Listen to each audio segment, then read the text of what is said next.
sesuai dengan judulnya menguatnya militerisme. Saya mau mencoba pelan-pelan mendiskusikan ini, nggak seperti biasanya Pak Ardi. Biasanya nggak usah tanpa slide, tak. Hari ini saya mau agak rapi lah gitu. Karena saya ditegur Mas Budi, Mas ngomongnya pakai tulisan kali-kali. Oh siap. Nah, beberapa belakangan ini ada fenomena yang memperlihatkan kepada kita sebuah kekhawatiran terhadap realitas politik dan demokrasi. Fenomena itu dimulai dari serangan terhadap Andri Yunus yang dilakukan oleh intelijen strategis yang merupakan bagian dari anggota militer. Setelah itu ada fenomena terbaru yaitu pelarangan tentang menonton film dalam pesta babi yang dilakukan oleh militer. Saya pikir kita kok kayak hidup di era Orde Baru, nonton film aja nggak boleh kan. Oh, nah ini jadi mengkhawatirkan. Nonton film aja nggak boleh, dilarang di beberapa daerah sampai ngumpet-ngumpet dan lain sebagainya. Persis seperti kita dulu zaman Pak Ardi, mahasiswa nonton baca buku Pramudia itu kan ngumpet-ngumpet ya. Nggak boleh, dilarang, dibakar baca buku Pramudia, sekarang boleh. Nah sekarang nonton film ngumpet-ngumpet. Ini menunjukkan bahwa ada soal dalam politik kita, ada soal dalam demokrasi kita. Soalnya adalah soal yang memperlihatkan bahwa demokrasi dan politik kita diwarnai oleh masuknya militer di dalam ruang-ruang kehidupan politik dan kehidupan sipil. Kan militer bukan penegak hukum, kok melarang mereka nonton film dokumenter? Kalau penegak hukum boleh, itu pun tidak boleh. Karena melanggar kebebasan berekspresi, apalagi militer lah. Nah, dalam kacamata itu, saya mau melihat bahwa memang ada pola dan karakter cara pandang pemimpin sipil yang membangun cara berpikirnya dengan cara berpikir militerisme itu. Jadi militerisme bukanlah berbicara tentang organisasi, militerisme berbicara tentang paradigma dan cara pandang. Cara pandang yang melihat semua soal, yang melihat semua masalah dapat diselesaikan dengan cara-cara pendekatan keamanan dan cara-cara militeristik.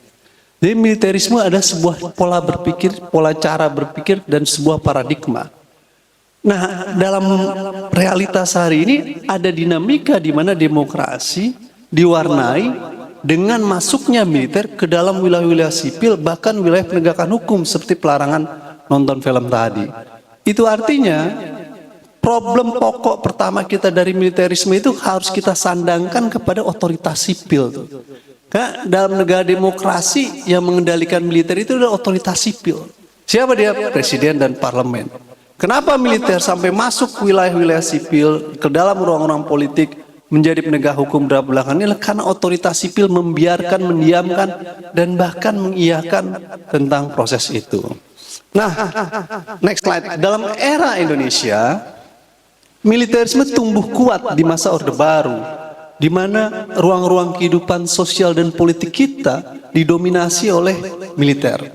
Cara pandang menyelesaikan perbedaan itu dilakukan dengan pendekatan militer. Sehingga kalau ada yang kritis dengan Soeharto pada era itu diculik, ditangkap, terjadilah pelanggaran HAM. Itu pola dan watak kekuasaan yang militeristik tadi itu. Perbedaan dianggap sebagai ancaman. Nah, gak heran hari ini terefleksikan oleh presiden kita, Pak Prabowo berulang kali menyatakan bahwa para pengamat-pengamat ini ya kan, harus ditertibkan. Gitu. Ngeri kali kita ditertibkan oleh presiden. Akhirnya terjadi peristiwa Andri Yunus, akhirnya terjadi pelarangan terhadap film-film, ya kan? Nah, ini jadi soal kenapa kan otoritas sipilnya menganggap perbedaan itu sebagai ancaman. Kalau perbedaan dianggap sebagai ancaman, maka itu menunjukkan karakter pemimpin kita punya karakter yang tidak mau adanya perbedaan. Karakter yang tidak menginginkan adanya demokrasi. Karakter yang menginginkan bahwa pola pendekatan perbedaan harus diselesaikan dengan cara menertibkan stabilitas. Bahkan podcast-podcast aja dianggap masalah gitu. Nah, ini sesuatu yang berbahaya. Dan kita pernah alami pada masa Orde Baru, di mana ruang-ruang sosial politik dikuasai oleh militer. Cara pandangnya akhirnya melibatkan militer dalam kedudukan di jabatan sipil, duduk di parlemen, masuk ke dunia pendidikan, mereka berbeda ditangkap, diculik, dan lain sebagainya.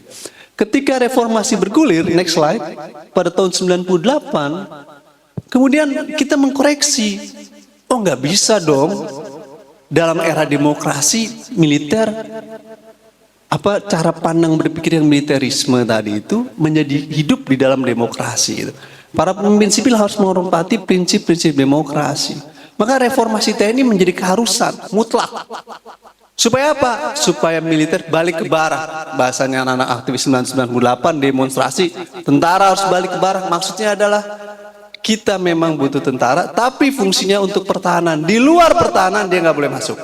Kalau dia masuk urusan sipil, duduk di jabatan sipil, masuk operasi selain perang, jagain perpustakaan, jagain demonstrasi mahasiswa di depan DPR, ya kan, masuk ke wilayah-wilayah, jaga fasilitas umum publik, dia nggak bisa. Kenapa? Karena fungsi dia adalah untuk perang. Raison d'être militer itu dilatih, dididik, dan dipersiapkan untuk perang dari masa dulu sampai masa sekarang. Problemnya adalah seringkali dia tidak digunakan untuk perang, masuk politik ketika rezim-rezim itu karakternya otoritarianisme atau karakternya itu diktator.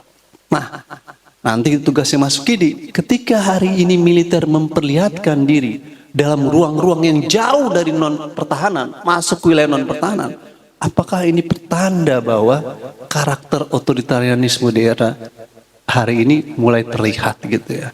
Tapi secara prinsip di era 98 kita menginginkan militer menjadi profesional. Muncullah beberapa ketetapan MPR 67 tahun 2000 tentang pemisahan TNI Polri, muncul Undang-Undang TNI 34 2004 agar tentara profesional yang menempatkan militer sebagai alat pertahanan negara. Itu satu capaian positif dari reformasi TNI. Panjang, kerja lelah, capek, sampai demonstrasi yang mengakibatkan mahasiswa meninggal. Kenapa? Ingin menuntut militer kembali ke barak, agar demokrasi sehat, agar militer tidak masuk ke wilayah sipil. Itu dilakukan. Tapi apa yang terjadi teman-teman semuanya? Next slide. Capaian-capaian reformasi militer tadi tentang pencabutan dwifungsi, pemisahan fungsi TNI Polri, pembuatan kerangka hukum legal yang demokratis, hancur. Next, pada hari ini dengan beberapa indikator. Lanjut. Slide-nya lanjut. Nah, ada gejala proses remiliterisasi kembali. Memang dimulai sejak era Jokowi, dengan Jokowi membuka sedikit ruang militer masuk wilayah sipil, tapi di era pemerintahan Prabowo hari ini ruang itu dibuka sangat luas dan terjadi apa yang disebut dengan rekonsolidasi militer kembali dengan membangun 6 tahap. Next slide. Pertama, rekonsolidasi politik. Yang kedua ada rekonsolidasi regulasi, yang ketiga ada rekonsolidasi struktur, yang keempat rekonsolidasi peran, yang kelima rekonsolidasi ekonomi, yang keenam adalah rekonsolidasi publik. Jadi setelah sejak 98 militer berhasil dibawa ke dalam ruang yang demokratis sebagai alat pertahanan negara dengan fungsi sesuai undang-undang TNI. Tapi sejak era pemerintahan ini, setelah 20 tahun ini, 8 tahun ini, terjadi proses rekonsolidasi militerisme kembali dengan indikator ini. Pertama ada rekonsolidasi politik. Ketika pemerintahan ini berkuasa, rekonsolidasi politik dilakukan dengan cara apa? Panglima TNI menyatakan bahwa kita bukan bifungsi lagi, tapi multifungsi. Wih, ngeri kali. Dulu cuma 2 fungsi, sekarang multifungsi. Pernyataan Panglima. Kalau orang bertanya, menafsirkan, mereka yang mengkaji tentang sistem pertahanan, multifungsi ini maksudnya apa? Kesemuanya nih akan diurusin. Ya kalau itu terjadi, kita sebut terjadi apa yang disebut dengan sekuritisasi. Apa itu sekuritisasi? Semua isu persoalan yang terjadi di masyarakat ditarik ke atas menjadi persoalan keamanan, sehingga pola-pola pendekatan penyelesaian semua masalah diselesaikan dengan cara-cara militer. Dan terjadi, nonton film dilarang, food estate masuk, ya kan?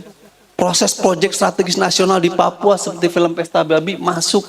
Sehingga proses sekuritisasi terjadi dengan cara apa? Rekonsolidasi politik tadi itu, dengan mengembalikan bukan lagi dwifungsi tapi multifungsi. Hal yang paling nyata adalah menempatkan militer duduk di jabatan sipil. Mereka masuk di wilayah jabatan sipil, baik itu TNI aktif ataupun nawirawan. Banyak, Pak Ardi banyak datanya tuh, saya tidak perlu sebutkan. Yang dulu di masa Orde Baru kita sering sebut dengan dwifungsi. Bagaimana militer duduk di jabatan-jabatan sipil pada masa Orde Baru ditolak, dan di era 98 nggak boleh. Setelah 98 sekarang boleh. Itu yang kita sebut dengan rekonsolidasi politik, menempatkan, mendudukan mereka di jabatan-jabatan sipil. Akhirnya siapa yang kasihan? Yang kasihan para mahasiswa di sini. Besok mau jadi pegawai, mau jadi pejabat, nggak bisa. Udah lama kerja di pegawai negeri sipil, mau jadi dirjen, stop, tutup. sama Mayor Jenderal A, Brigadir Jenderal B, dan lain sebagainya. Birokrasi, meristokrasi di dalam birokrasi gak berjalan, sehingga birokrasi menjadi rusak, nggak baik akibat dari mereka banyak yang masuk di duduk jabatan sipil. Ini satu poin. Yang kedua adalah rekonsolidasi regulasi. Nah ini yang baru. Sejak awal pemerintahan ini, proses rekonsolidasi regulasi dilakukan dengan jalan apa? Membuat berbagai aturan tentang berbagai revisi undang-undang yang ada. Next slide. Ya, lanjut tadi sebelumnya ya, rekonsolidasi regulasi. Undang-undang tadi, Mas, sebelumnya. Jadi pemerintah melakukan upaya setelahnya yang undang-undang lanjut. Nah ini, membuat berbagai regulasi yang menjadi pijakan dasar untuk legitimasi mereka punya kewenangan di luar non pertahanan. Karena ini demokrasi, karena ini negara hukum, maka mereka memerlukan basis dasar hukum untuk memperkuat posisi politik mereka dan kewenangan mereka dalam fungsi-fungsi sosial politik yang kemudian dimaterialisasikan dalam bentuk revisi Undang-Undang TNI, pembentukan rancangan Perpres tentang kebijakan terorisme yang sekarang mungkin akan disahkan dalam waktu dekat, rancangan peraturan pemerintah tentang pelibatan dalam operasi selain perang, dan lain sebagainya. Tapi dasar pokoknya adalah mereka menyadari dalam negara hukum, dalam demokrasi butuh hukum kalau punya kewenangan. Oleh karena itu mereka mendorong berbagai regulasi, salah satunya adalah revisi Undang-Undang TNI. Nah, ini yang berbeda dengan Orde Baru. Di Orde Baru, mereka nggak butuh undang-undang, bos. Mau masuk semua kewenangan, mau jadi apapun bebas. Kenapa? Karena pada era itu, negara berdasarkan kekuasaan mahstat. Kalau sekarang, karena konstitusi negara berdasarkan hukum, bukan berdasarkan kekuasaan, maka mereka membutuhkan basis dasar hukum. Didoronglah regulasi Undang-Undang TNI, revisi Undang-Undang TNI.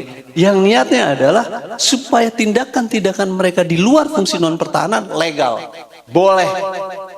Itu yang terjadi. Padahal langkah-langkah itu salah dan keliru. Makanya Mas Ardi dan masyarakat sivil, JR di Undang-Undang TNI di Mahkamah Konstitusi, termasuk Andre Yunus, dampaknya disiram air keras. Masuki dengan Mas Yanwar. Salah satunya adalah karena dia menjadi tokoh yang menolak Undang-Undang TNI sejak di Hotel Fairmont, ya kan, sampai di Mahkamah Konstitusi. Poin yang saya ingin katakan adalah Undang-Undang TNI itu pintu masuk kotak Pandora yang membuka masuknya militer kembali ke wilayah sipil. Karena beberapa pasal perubahan revisi Undang-Undang TNI memberikan legitimasi militer duduk di jabatan sipil, memberikan legitimasi militer boleh melakukan operasi selain perang tanpa keputusan presiden. Di Undang-Undang TNI lama, kalau militer pengen operasi selain perang harus melalui keputusan presiden. Di Undang-Undang TNI baru nggak perlu keputusan presiden. Jadi mereka bisa kemana-mana tanpa keputusan presiden. Padahal di dalam negara demokrasi, di teori hubungan sipil militer, dalam konsep civilian supremacy, nggak ada namanya militer bergerak tanpa keputusan presiden.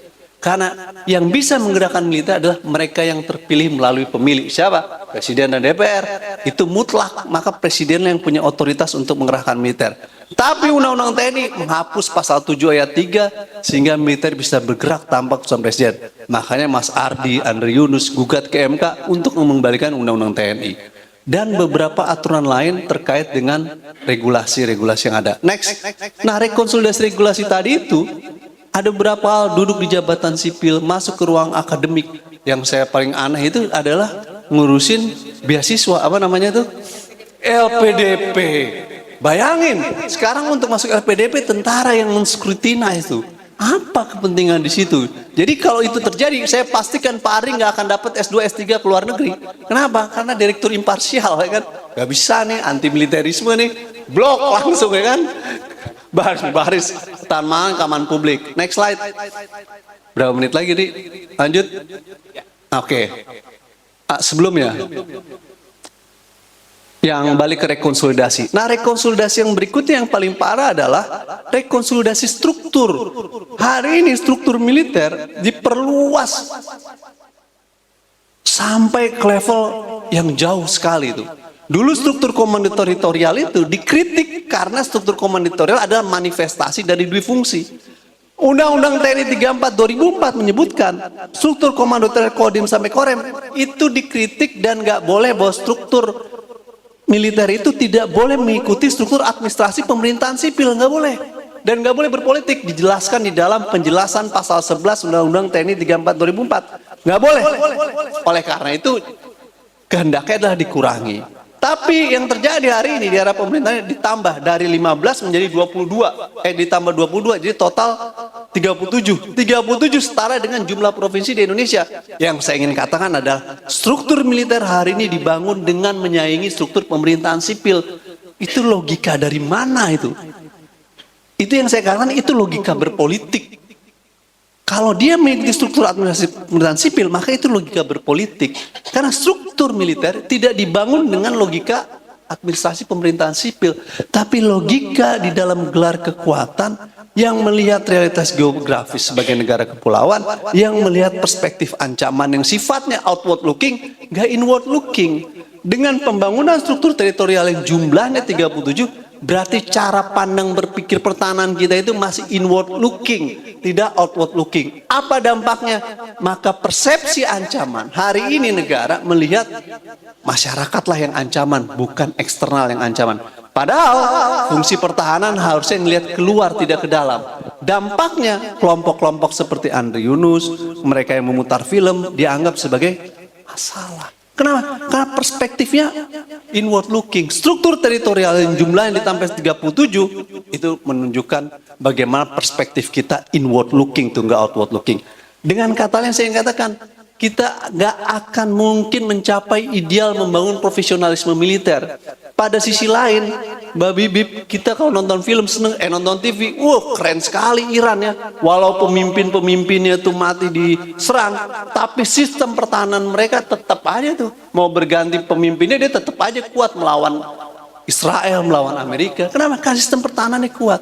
Nah, kita harusnya berpikir outward looking, bahwa kemungkinan perang dengan Australia atau Malaysia atau konflik Laut Cina Selatan bukan mikirin soal Andre Yunus yang jiar ke Mahkamah Konstitusi. Kenapa terjadi seperti itu? Karena pola dan cara berpikir kita inward looking. Soalnya adalah otoritas sipil tertinggi kita dididik sekian puluh tahun di akademi militer, karena Prabowo dulu kan berasal dari militer, dengan cara pandang Orde Baru yang sifatnya inward looking. Nggak heran kalau statement-statement dia adalah mereka yang di dalam antek asing, yang berbeda ancaman, podcast masalah. Saya nggak pernah melihat perspektif dia tentang perspektif pertahanan kita dalam outward looking, konflik Laut Cina Selatan, kemungkinan terjadi perang dalam 10-20 tahun kan diplomasi gagal. Nggak ada. Yang kita lihat narasinya narasi ke dalam terus. Sehingga ini menunjukkan karakter militerisme yang bermasalah di Indonesia. Nah, karena ada soal ekonominya adalah, percayalah, di negara-negara yang militerismenya kuat, ekonomi tidak akan bertumbuh. Myanmar, ya kan? Dan beberapa negara lain. Kenapa? Karena investor nggak mau masuk. Ingat loh, Mas, waktu revisi Undang-Undang TNI pertama aja perdebatan, apa dampaknya? Dolar ya dia. IHSG anjlok salah satunya tuh, karena diskursus di publik, tentara mau kembali lagi ke masa lalu. Jadi sepanjang militerisme justru digunakan oleh kekuasaan untuk mensukseskan proyek-proyek dia, maka sepanjang itu pula ekonomi tidak akan berkembang. Karena ada relasi antara militerisme dan ekonomi. Kenapa? Investor takut, bos. Ini negara tidak berdasarkan negara hukum. Ini negara membangun atas dasar penggunaan kekuasaan, dalam hal ini militerisme.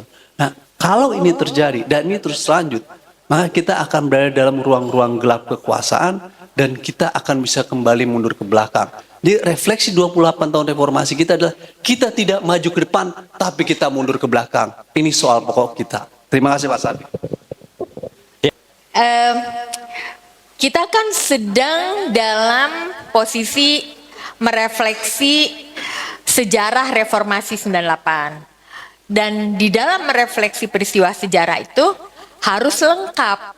Nah, saya sebagai human rights aktivis juga itu ingin melengkapi peristiwa ini dengan juga melihat kelompok yang paling rentan dan kelompok yang selalu menjadi korban di dalam setiap peristiwa-peristiwa konflik sosial, konflik bersenjata, yaitu kaum perempuan. Dan boleh langsung ke pengantar ya, next. Nah, di dalam perkosaan di dalam peristiwa Mei itu ada perkosaan terhadap para perempuan etnis Tionghoa. Dan secara antropologis bisa dijelaskan mengapa perempuan etnis Tionghoa gitu. Nah, kemudian secara kesejarahan kita juga melihat selalu peristiwa-peristiwa konflik sosial, konflik bersenjata menjadikan tubuh perempuan sebagai alat politik, alat politisasi untuk tujuan-tujuan yang lebih jauh gitu. Nah, dan kita bisa juga, sebetulnya saya ingin menjelaskan itu kalau waktunya sempat, menjelaskan kalau kita belajar hukum itu ada Handbook of Legal Theories, di dalamnya ada suatu teori yang tidak banyak dibaca oleh para sarjana hukum, feminist jurisprudence atau feminist legal theories. Nah, itu akan saya sampaikan apabila itu cukup waktunya. Boleh next?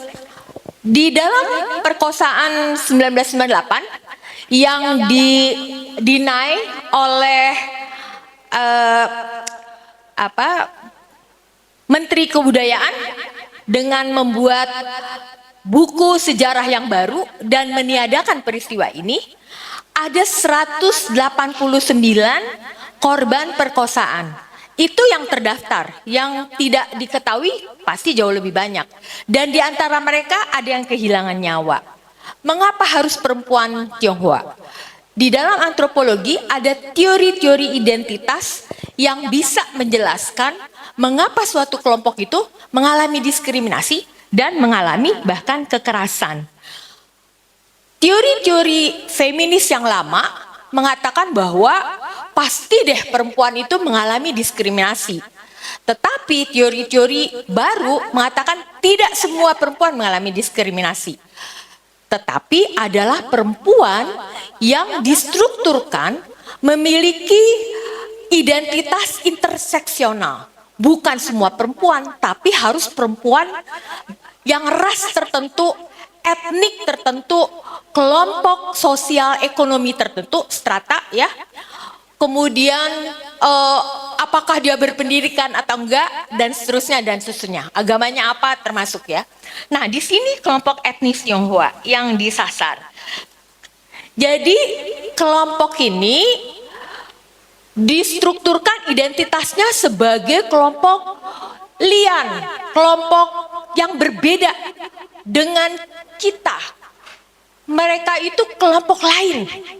Jadi untuk mengalahkan masyarakat, untuk membuat suatu eksklusivitas terhadap masyarakat, mereka ditempatkan di tempat yang berbeda gitu. Dan sehingga mereka tidak sama dengan kita. Jadi mereka boleh diapain aja, termasuk diperkosa, dibunuh, nggak apa-apa gitu. Nah, yang kedua, kenapa perempuan? Karena secara antropologis di banyak kebudayaan, perempuan itu dianggap sebagai harta milik laki-laki. Jadi untuk mengalahkan masyarakat itu, maka perempuannya yang harus diperkosa, harus dibunuh, dan itu terjadi di setiap konflik bersenjata di seluruh dunia. Bosnia, Herzegovina, Timur Leste, Papua juga sekarang gitu kan ya. Nah, jadi itu penjelasannya mengapa perempuan. Tujuannya hanya mau mengeksklud kelompok ini agar bisa dicapai tujuan-tujuan politik tertentu. Kan sejarah Indonesia juga penuh dengan konflik yang melibatkan etnis Tionghoa 1740 dan berbagai peristiwa, dan kemudian 98 gitu ya. Nah, ini sebenarnya mereka sedang, yang tadi disebut oleh Mas Araf itu, kelompok militer itu sedang mensosialisasi kesadaran palsu, memanipulasi sejarah. Bukan hanya itu, mereka juga bisa memobilisasi massa, termasuk dengan buzzer-buzzer kalau hari ini gitu ya. Dan juga tindakan kekerasan. Tapi tentu saja mereka melengkapi lagi kekerasan yang dilakukan terhadap kita tidak harus fisik juga. mereka tuh menggerus nilai-nilai baik yang kita share, kita anut bersama, nilai-nilai baik tentang kebenaran, keadilan. Itu kita hampir setiap hari dengerin kan statement para petinggi itu ya, yang betul-betul oh nggak apa-apa nih, Indonesia baik-baik aja ekonominya, kita masih bisa segala macem gitu, orang desa nggak pegang dolar gitu-gitu. Itu bentuk-bentuk kesadaran palsu yang mengikis tentang apa yang benar dan tidak benar. Padahal hari ini di era globalisasi ini, temuan sains dan teknologi itu harusnya membuat kita menjadi masyarakat yang berpikir rasional, bertindak rasional. Tetapi mereka ingin menurunkan kita menjadi masyarakat anti sains yang tidak menghargai temuan-temuan ilmiah, ya. Oleh karena itu programnya MBG, makan siang, bukan pendidikan gitu ya. Ini Mbak Bibip dan teman-teman sedang menjiarkan soal anggaran pendidikan yang dipakai untuk makan siang ya. Jadi memang itu semuanya bertemu tuh, segala macam yang pasal-pasal itu, oh ternyata ujung-ujungnya memang seperti yang Mas Al-Araf sampaikan.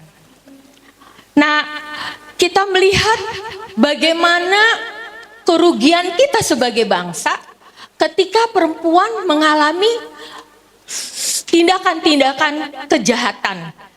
Ini yang disebut perkosaan itu bukan dengan fisik ya teman-teman. Jadi mereka dilukai dengan benda-benda tumpul, benda-benda tajam, bisa aja tuh botol. Ini temuannya TGPF ya, banyak detail-detailnya. Tapi misalnya botol itu dipecahin, botol kaca, terus dituncepkan kepada organ reproduksi perempuan ya. Nah, kerugian kita sebagai bangsa yang bersama dengan kita adalah para perempuan. Perempuan-perempuan ini selalu berkontribusi, boleh next ya, terhadap perjuangan bangsa di segala waktu, babakan waktu. Tahun 1900-an ya, itu sudah ada gerakan-gerakan perempuan yang berjuangnya itu sangat elegan.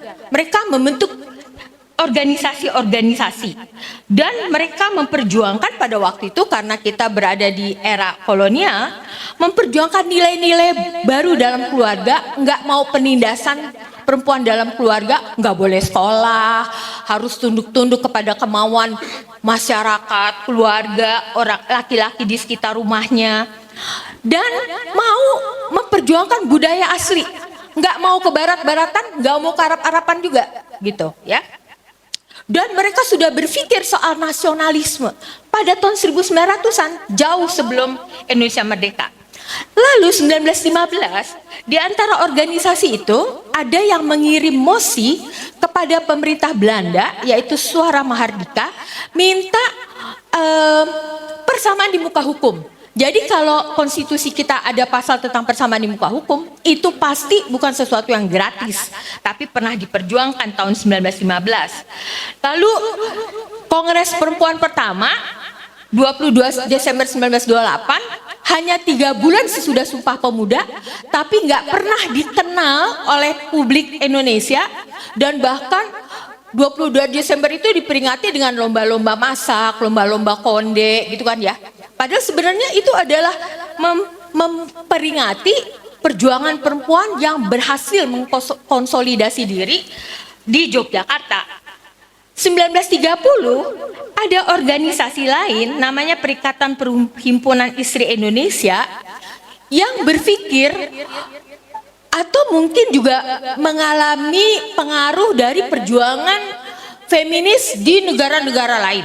Jadi mereka mengirim mosi lagi kepada pemerintah Belanda untuk minta hak politik, ikut dalam pemilu Dewan Kota Batavia. Dan itu berhasil. 1938 bahkan banyak perempuan sudah duduk di Dewan Kota Batavia itu. Jadi kalau pemilu Indonesia 1955 perempuan boleh ikut milih, itu juga bukan sesuatu yang gratis, itu pernah diperjuangkan. Dan di seluruh dunia yang diperjuangkan oleh kaum perempuan itu, pertama memang hak politik, kedua adalah hak untuk boleh sekolah gitu ya. Di masa Jepang tidak boleh ada organisasi yang hidup kecuali organisasi perempuan, dan itu perempuan yang lingkupnya adalah diajarin gimana menjadi istri yang baik, bisa masak, bisa jahit dan sebagainya. Bukan perempuan yang berjuang, tapi kan kita pura-pura kolaborasi ya. Jadi yang boleh hidup itu adalah Fujinkai, Sementai, ikut-ikut membantu barisan Jepang, tapi sebenarnya perempuan diam-diam ikut di dalam gerakan Putra yang menjadi cikal bakal dari militer. Yang dulu militer itu sebenarnya bagian dari rakyat, Mas Al-Araf. Gimana ceritanya sekarang bisa berubah menjadi gerakan yang memusuhi rakyat. 1949 ini ada data baru yang baru dimunculkan oleh orang yang namanya Remy Limpah di dalam disertasinya.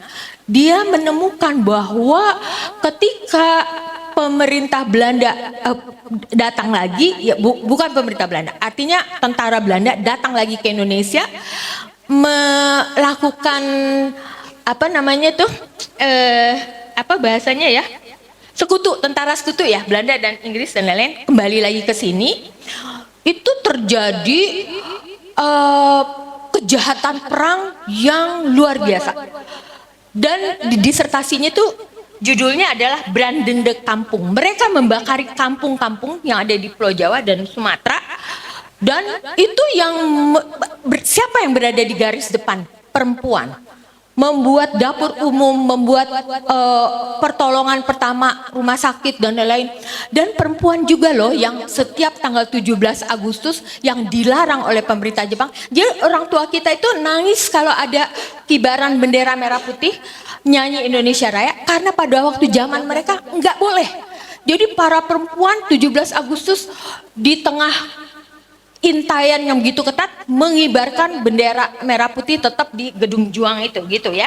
Nah, jadi teman-teman, kemerdekaan itu sesuatu yang sangat perih untuk di apa namanya? Dicapai gitu. Oke, saya akan cepat aja. Kemudian tahun 65 para intelektual perempuan, mereka adalah guru, dosen, pegawai pemerintah, orang pintar-pintar itu digerwanikan dengan cerita-cerita tadi tuh, dikonstruksi identitasnya sebagai perempuan yang membunuh jenderal-jenderal. Ternyata bukti-buktinya menyatakan sebaliknya, nggak ada bukti-bukti itu. Profesor dari FKUI, Profesor siapakah yang mengatakan nggak ada tanda-tanda bahwa mereka dibunuh dengan ya Munib Idris sih generasi sekarang ya, pada waktu itu dah pokoknya ada mengatakan nggak ada buktinya bahwa perempuan itu melakukan pembunuhan terhadap jenderal-jenderal karena lukanya luka tembak gitu. Nah, jadi mereka digerwanikan untuk membungkam, perempuan dibungkam. Padahal Gerwani itu adalah suatu organisasi yang isinya adalah para istri-istri, dan mereka itu lihat di foto itu ya, tujuannya adalah memajukan para perempuan, memajukan pendidikan bagi anak-anak perempuan gitu. Nah, kemudian habis 65, 98 kita mengalami kerusuhan yang besar karena ingin memerdekakan diri dari otoritarianisme, dan ada beberapa agenda itu, perempuan juga mengalami kekerasan itu.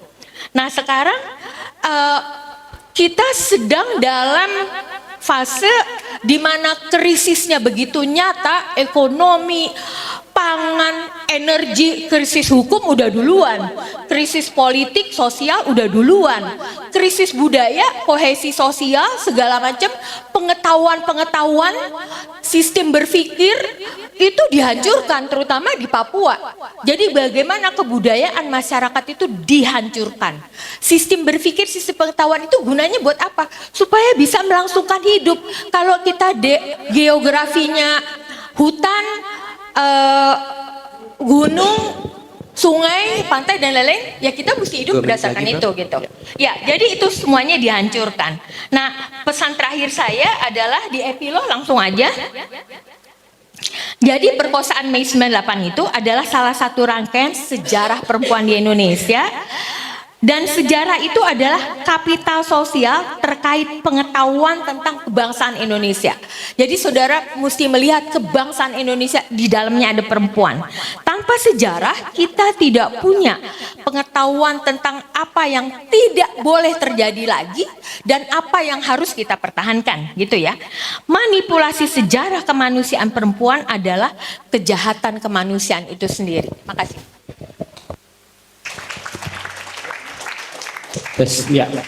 Terima kasih banyak Prof. Sulis, penekanan beliau di terakhir bahwa ya terjadi manipulasi terhadap akar persoalan dan juga sejarah perempuan yang ini panjang sebetulnya semenjak pra kemerdekaan, selama era revolusi, katakan, kemudian era pemerintahan Orde Baru sampai ke awal atau menjelang era reformasi, begitu, yang kemudian berujung pada tragedi kemanusiaan terhadap kelompok perempuan etnis Tionghoa pada tahun 1998 yang hari ini itu disangkal secara sistematis, ya katakanlah begitu ya, oleh pemerintah, mengatakan bahwa peristiwa kekerasan seksual pada 1998 itu tidak cukup bukti atau tidak ada, begitu. Nah, selanjutnya saya akan ke Pak Sukidi ya, terkait dengan refleksi apa yang perlu kita ingat-ingat, perlu kita Mbak Bibif dulu. Oke, Mbak Bibif dulu. Mbak Bibif tadi juga sudah disinggung terkait dengan ada istilah masal itu rekonsolidasi legalisme dalam konteks rekonsolidasi militer. Nah, hari ini atau belakangan kita juga dipaparkan dengan praktek autokratik legalism, gitu ya. Jadi pemerintah dengan sesuka hati, secara semena-mena itu membuat aturan hukum seolah-olah tampak legal, ya, seolah-olah tampak ada dasar hukumnya, tetapi yang terjadi sebetulnya adalah praktek autokrasi, gitu ya, yaitu kesewenang-wenangan, tapi diatur nih di dalam aturan hukum. Dan hingga keadilan substantif ini tentu berdampak ketika masyarakat sipil juga men-challenge kebijakan-kebijakan, aturan, ketetapan hukum pemerintah itu. Kita juga yang ada justru disiram air keras, gitu, rekan kita, begitu ya, atau ya mengalami kriminalisasi, ancaman, intimidasi dan seterusnya. Nah, ini refleksi salah satu juga dari refleksi reformasi 98 itu adalah reformasi hukum. Nah, hingga sejauh mana sampai hari ini reformasi 98, reformasi hukum itu berjalan, dan apa saja PR yang mesti kita kerjakan ke depan. Mbak Bibip 10 sampai 15 menit. Oke, baik. Baik, terima kasih. Assalamualaikum warahmatullahi wabarakatuh. Selamat sore dan salam sejahtera. Saya barangkali begini, kita mesti kalau bicara refleksi 28 tahun reformasi, barangkali satu kalimat yang saya kasih kalimatnya duluan, nanti kita uraikan ya, jadi metodenya deduktif gitu. Yang ingin saya ungkapkan pertama-tama adalah kita ini dari otoritarianisme 28 tahun yang lalu, hari ini kita kembali ke otoritarianisme. Nah, menjelaskan ini sebenarnya gampang-gampang susah, apalagi kalau cuma 15 menit. Tapi kan ini awal ya untuk kita berdiskusi, itu yang paling penting. Pertama-tama yang kita harus, nanti akan masuk ke autokratik legalism, tapi izinkan saya pertama-tama untuk kayak mengupas bawang ya. Jadi kita urai satu-satu dulu, sebenarnya apa sih yang hari ini tengah terjadi. Kita punya banyak gejala. gejala militerisasi tadi. Nanti Mas Yanuar saya juga menunggu-nunggu karena saya nggak belajar ekonomi, jadi saya senang biasanya dengan orang bicara ekonomi, ekonominya seperti apa, kemudian penyangkalan soal perempuan, dan saya Bang Usman akan bicara soal kebebasan berpendapat gitu ya. Itu semua kan gejala. Tapi kalau kita coba refleksikan, sebenarnya kita bisa membacanya kalau dalam label tadi saya sebut otoritarianisme. Tapi bagaimana cara mengulitinya? Pertama-tama teman-teman yang harus kita letakkan adalah demokrasi. Demokrasi saya yakin di sini pasti langsung bisa jawab. Demokrasi adalah gitu kan, pemerintahan dari rakyat, oleh rakyat, untuk rakyat. Baik. Jadi kata kuncinya adalah rakyat atau warga atau publik, apapun itu kita menyebutnya, tapi orang-orang kita ini. Nah, demokrasi itu pertama-tama dia akan hancur. Kan demokrasi itu kan memang dia tidak akan bisa membuat kita memilih yang terbaik. Tapi dia akan memberikan kepada kita cara untuk mengawasi siapa saja yang berkuasa. Itu demokrasi. Demokrasi itu bahkan jadi bisa menghancurkan dirinya sendiri. Seperti yang hari ini sedang kita lihat. Kenapa? Karena dia mengizinkan orang-orang untuk saling berinteraksi, saling berkompetisi. Nah, jadi dengan itu yang ingin saya katakan adalah demokrasi pada akhirnya adalah soal akuntabilitas. Akuntabilitas kembali kepada kita, warga. Nah, otokrasi itu akan terjadi ketika elemen-elemen untuk berakuntabilitas itu dihancurkan. Apa tuh elemen-elemen yang saya maksud? Tentu saja maksudnya adalah kita lepas ada soal kebebasan berpendapat, kita memang punya kebebasan untuk mengkritik, tapi ada saluran formal dalam dunia politik yang namanya eksekutif, legislatif, yudikatif, dan banyak lembaga negara independen dan seterusnya. Sebenarnya itu cara untuk dalam sebuah sistem demokrasi, penguasa itu mengembalikan amanahnya kepada kita, warga.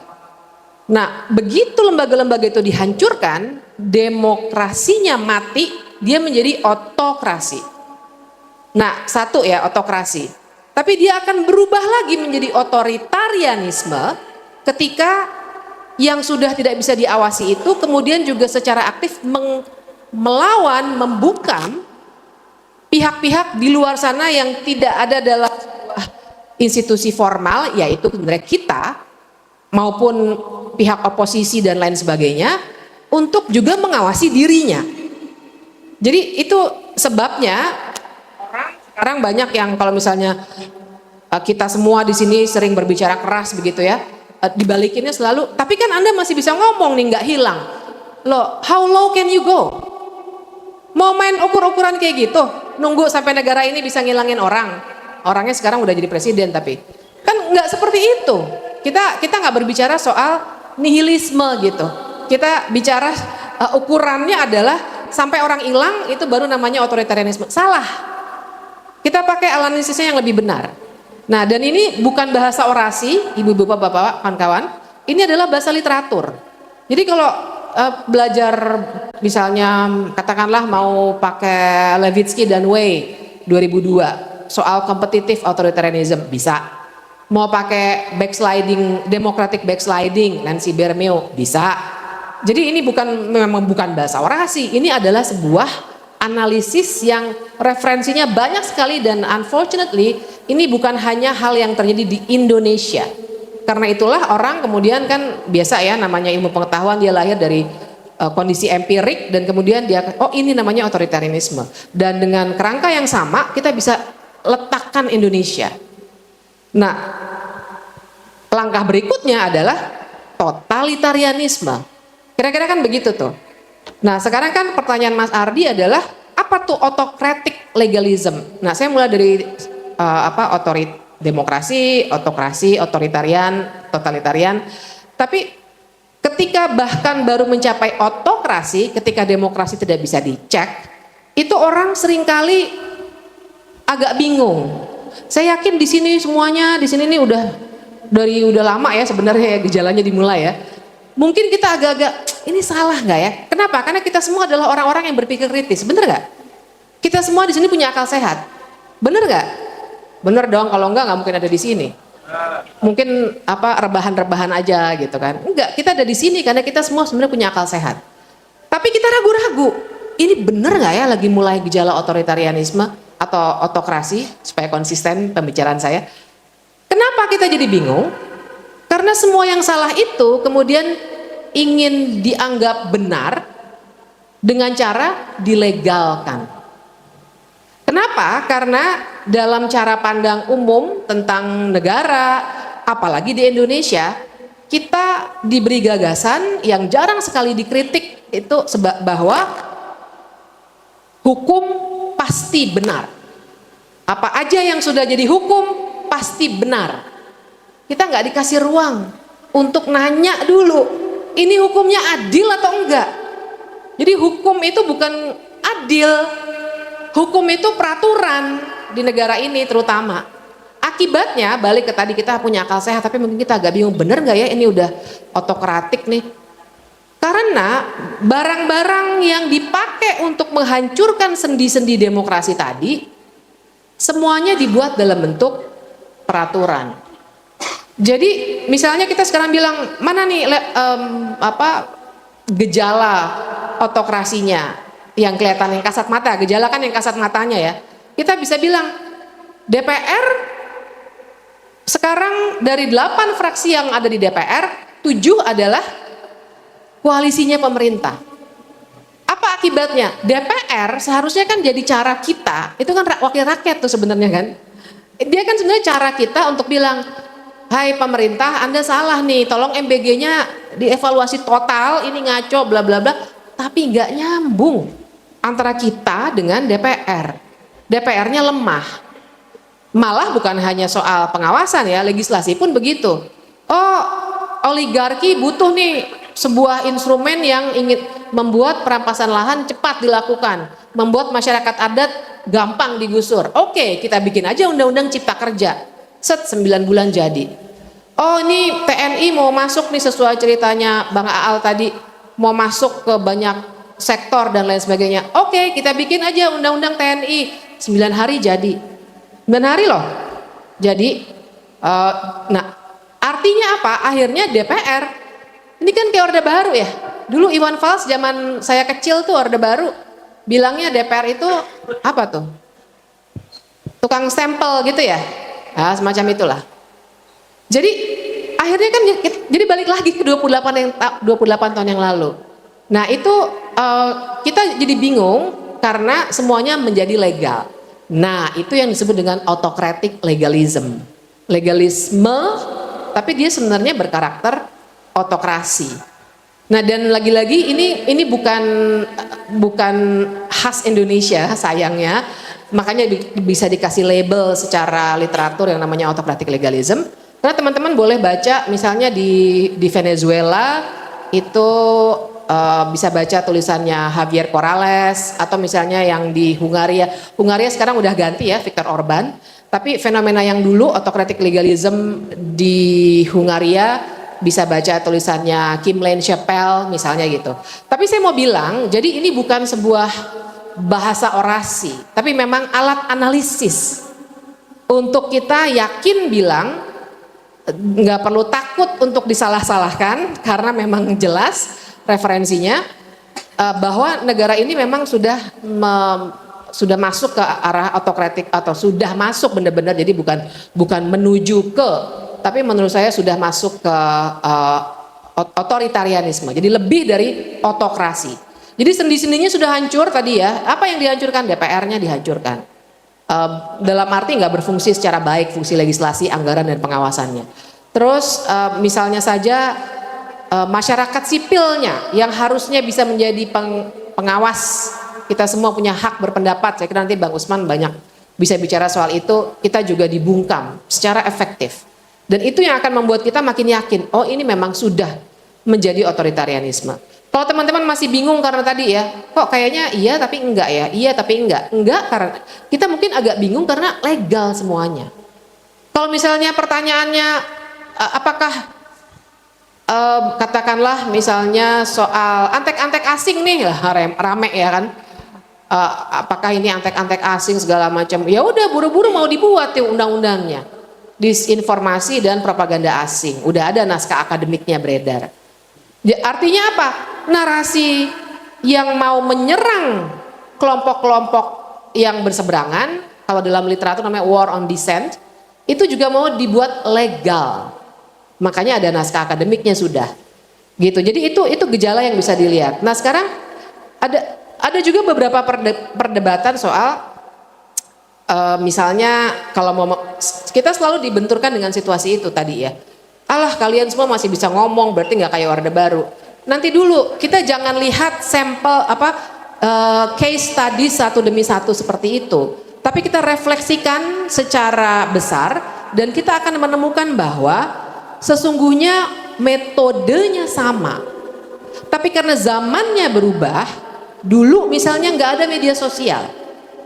Dulu misalnya nggak ada film-film seperti Pesta Babi yang membutuhkan nonton bareng. Tapi dulu misalnya ada buku-buku Pramudia Anantatur. Saya juga dulu diam-diam fotokopi dan saya umpetin bacanya. Kenapa? Karena saya tahu senior saya ditangkap, ditahan karena baca buku itu. Jadi, nah sekarang metodenya sebenarnya sama. Cuma karena zamannya berbeda, kita melihat gejalanya seakan-akan berbeda. Jadi mari refleksikan itu. Kalau misalnya teman-teman bilang, cuma orang-orang tertentu aja kok yang diincar oleh penguasa. Pada masa Orde Baru juga begitu. Kan bukannya mungkin dulu 150 juta orang kali dulu ya masyarakat Indonesia. Bukannya semuanya ditangkap kan? Memang ada orang-orang tertentu yang dijadikan sampel untuk memberikan chilling effect. Supaya kita semua takut. Saya sebelum kesini tadi baru diskusi di kampus Universitas Pancasila ngomongin soal kebebasan berpendapat. Dan ada pertanyaan yang membuat saya udah sering sih pertanyaan itu, tapi pas mau kesini gitu, jadi saya langsung mikir lagi di jalan. Pertanyaannya, apa kita harus diem aja ya? Soalnya takut nih. Saya bilang lah itu yang diharapkan. Itu yang di chilling effect itu. Yang membuat semua orang kemudian akan berpikir udah deh saya diem aja deh daripada ntar saya diancam lah, mungkin takut seperti Andri, mungkin juga takut dikejar-kejar aparat. Kalau intel sih saya yakin di sini banyak intel, nggak ada masalah. Kita saling menghormati aja lah, mungkin tugas Anda untuk lapor silakan lapor. Tapi kan saya tadi ngomong sama kawan mahasiswa itu, yakin aja kalau saya ngambil HP-nya Bang Aal, saya mencuri, saya salah. Saya akan takut. Harus saya takut, kalau nggak moral saya rusak. Tapi kalau kita berbicara kebenaran dan kita punya tanggung jawab moral untuk berbicara kebenaran, ya nggak usah takut. Tapi bahwa kita perlu strategis, perlu mitigasi keamanan, ya harus. Tapi jangan langsung bungkam. Aduh takut nggak usah ngomong lagi. Karena itulah sebenarnya yang diharapkan.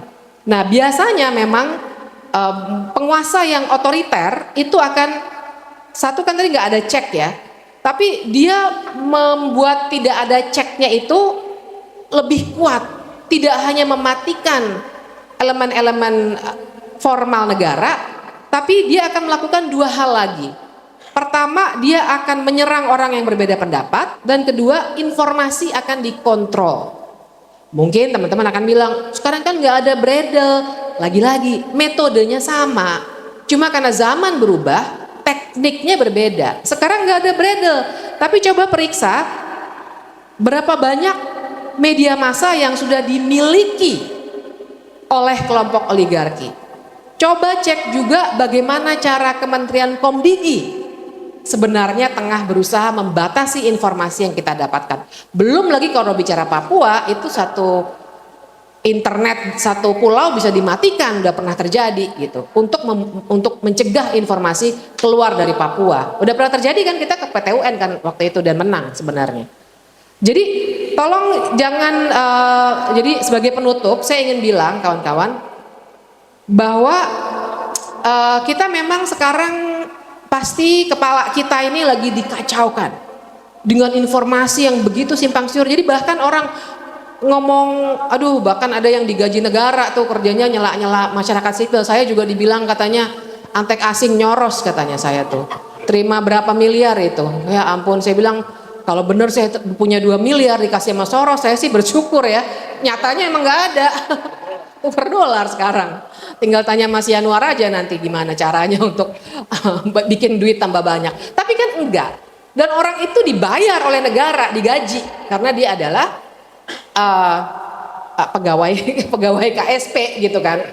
Nah, jadi yang saya mau bilang terakhir kawan-kawan, jadi satu cara pemimpin yang, atau jangan pemimpin lah, kesannya konotasinya positif, penguasa yang otoriter itu, satu, dia akan mengacaukan informasi. Kita jadi ngomongin perselingkuhan, kita jadi ngomongin apalah orientasi seksual orang yang menurut saya nggak relevan. Kita fokus ke pokok soalnya aja, kebijakan. Jangan ngomongin orientasi seksual orang, ngomongin apa penampilan segala macam, nggak setuju saya. Tapi juga yang kedua, kita juga dibuat takut. Nah, kalau pertanyaan Mas Ardi tadi terakhir, jadi gimana cara kita untuk mengatasi semua masalah ini? Ya kita pegangnya moralitas kita. Kita lihat kalau ada kebenaran yang harus kita ungkapkan, ungkapkan. Hanya dengan cara itu. Karena kita nggak punya, menurut saya ya, nanti silakan diperdebatkan juga oleh kawan-kawan semuanya. Kita nggak punya cara-cara yang sifatnya lagi teknokratik. Mau ganti menteri bakal nyelesain masalah nggak? Menurut saya di titik ini udah enggak. Mau ngebanjirin pasar, tanya Mas Yanuar, pakai apa segala macam instrumen, satgas lagi ntar mau dibentuk, menyelesaikan persoalan, udah nggak bisa. Jadi ini di titik ini nanti kita bisa diskusikan sama-sama. Terima kasih. Assalamualaikum warahmatullahi wabarakatuh.